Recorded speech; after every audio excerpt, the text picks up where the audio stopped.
Ya, jadi penyelidikan dari IRI Jerman di Candi Prambanan dan juga penelitian daripada Groneman di Candi Ijo itu mengatakan bahwa candi pada zaman itu digunakan sebagai makam.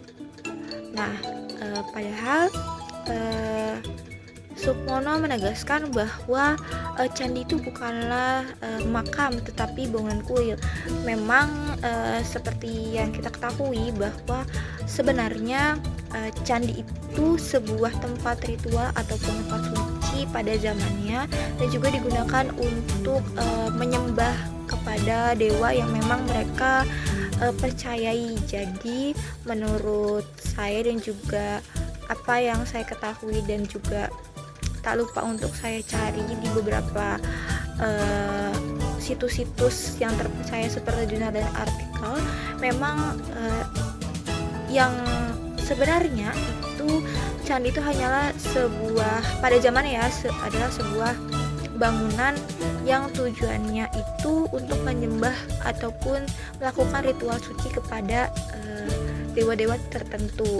Nah, kenapa Izerman dan juga Groneman ini mengatakan bahwa candi itu adalah sebuah makam? Karena pada penelitiannya mereka itu menemukan abu ataupun fosil-fosil sisa manusia di sekitaran ataupun juga di dalam candi tersebut. Makanya mereka bisa menyimpulkan bahwa itu adalah sebuah makam. Padahal nyatanya itu tidak, karena pada zaman dahulu dan juga kepercayaan orang-orang Hindu Buddha itu saat seseorang meninggal itu mereka akan mengkremasi ataupun membakar jasad daripada orang tersebut. Nah, sebagian abu yang sisa-sisa dari jasad tersebut akan dibuang di laut dan sisanya itu akan ditaruh di kuil ataupun candi tersebut, tetapi memang tidak dihamburkan ataupun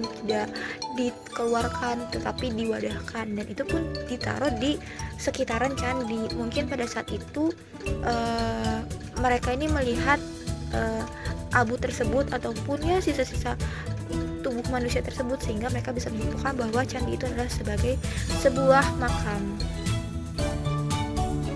Lalu apakah perbedaan antara candi di Indonesia dan juga candi di India?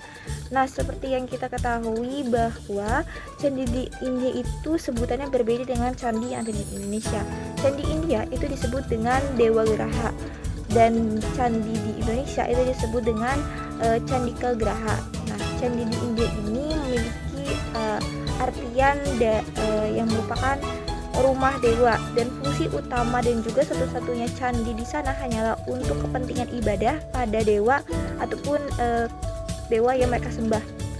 Nah, sementara di Indonesia itu memiliki arti rumah dewi bernama Candika yang merupakan nama lain dari Durga, sang dewi kematian. Oleh karena itu candi di Indonesia tak hanya sekedar untuk beribadah tetapi juga sebagai makam. Nah, dalam buku berjudul The Hindu Temple karangan dari Stella Cramrich itu dikatakan bahwa candi di Indonesia berbeda dengan candi di India. Tak hanya dari segi relief dan juga ornamen, tetapi juga dari segi guna bangunan tersebut. Nah, memang candi di Indonesia ini multiguna, bahkan di luar konteks sesuai namanya, yakni Candika Graha. Candi di Indonesia ini juga digunakan sebagai gapura, bahkan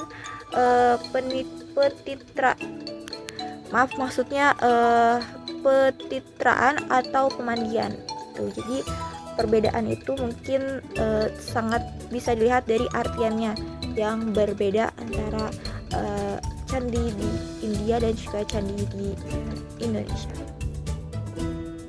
Jadi Candi Jawi ini kan terletak di Jawa Timur ya, dan pada saat itu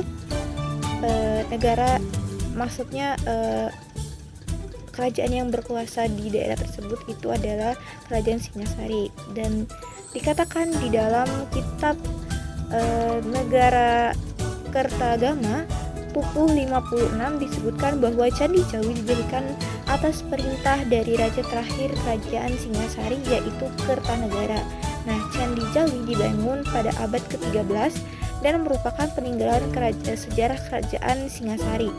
Nah, didirikannya Candi Jawi ini bertujuan untuk dijadikan tempat beribadah bagi umat beragama Siwa Buddha, dan Raja Kertanegara juga adalah seorang penganut ajaran Siwa Buddha. Maka kenapa dikatakan bahwa Candi Jawi ini bercorak Siwa Buddha? Karena pada zamannya saat didirikannya Candi Jawi ini memang ditujukan untuk tempat beribadahnya dari penganut Siwa Buddha pada zamannya gitu. Konon pada candi-candi Hindu di India ini dibangun oleh para raja pada masa hidupnya, dan ini termasuk pembuatan arca dewa seperti Dewa Wisnu, Dewa Brahma, Dewi Tara, dan juga Dewi Durga yang banyak ditempatkan di beberapa candi sebagai pemujaan leluhur. Nah, selain itu sejarah para raja juga turut dicantumkan dalam prasasti-prasasti di komplek bangunan candi.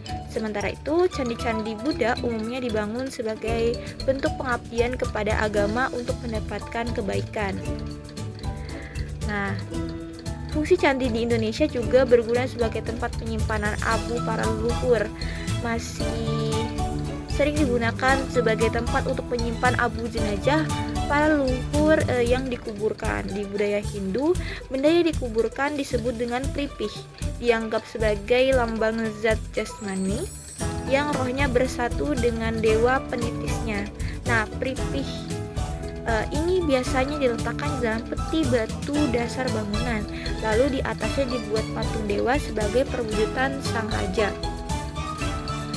Lalu fungsi candi di Indonesia yang lainnya yaitu sebagai tempat pemujaan arwah.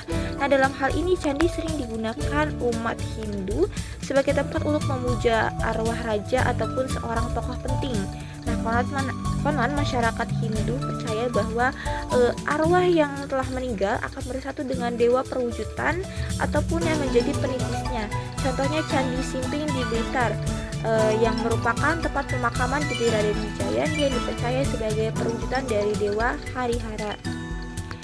Nah, untuk konsepan tersebut itu bisa dikatakan sebagai dewa raja ataupun konsep di mana Hindu Buddha yang memuja dan menganggap raja itu memiliki sifat kedewaan, sehingga bentuk pemujaan ini berkembang di Asia Tenggara.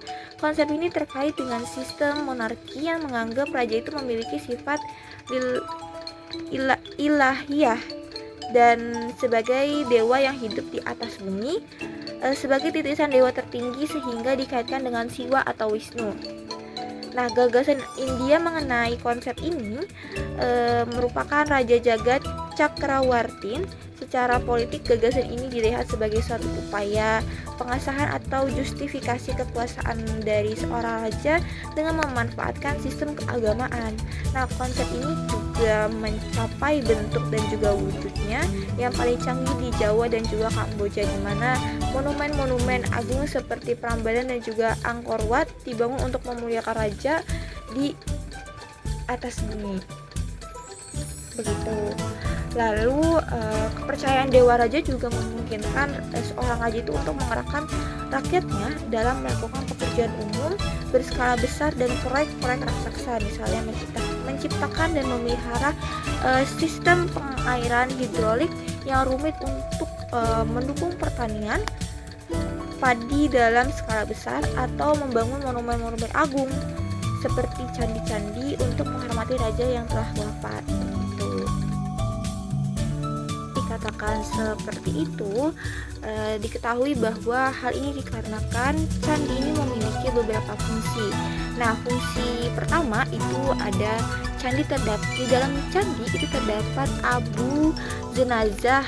Nah, maka candi itu dikatakan sebagai ataupun memiliki fungsi sebagai tempat pemujaan roh nenek moyang, karena di dalamnya itu menjadi tempat penyimpanan dari abu jenazah dan juga tempat penyimpanan abu tersebut.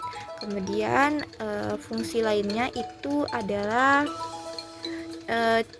di dalam candi tersebut itu memiliki patung perwujudan yang mengabadikan atau menggambarkan seorang raja yang telah wafat. Nah, patung tersebut ini menggambarkan sosok dewa yang dipuja oleh raja tersebut selama hidupnya. Maka dari itu, unsur gabungan antara persembahan dewa dan juga pemujaan roh nenek moyang ini di candi saling berkaitan dan juga dianggap tidak bertentangan sama sekali.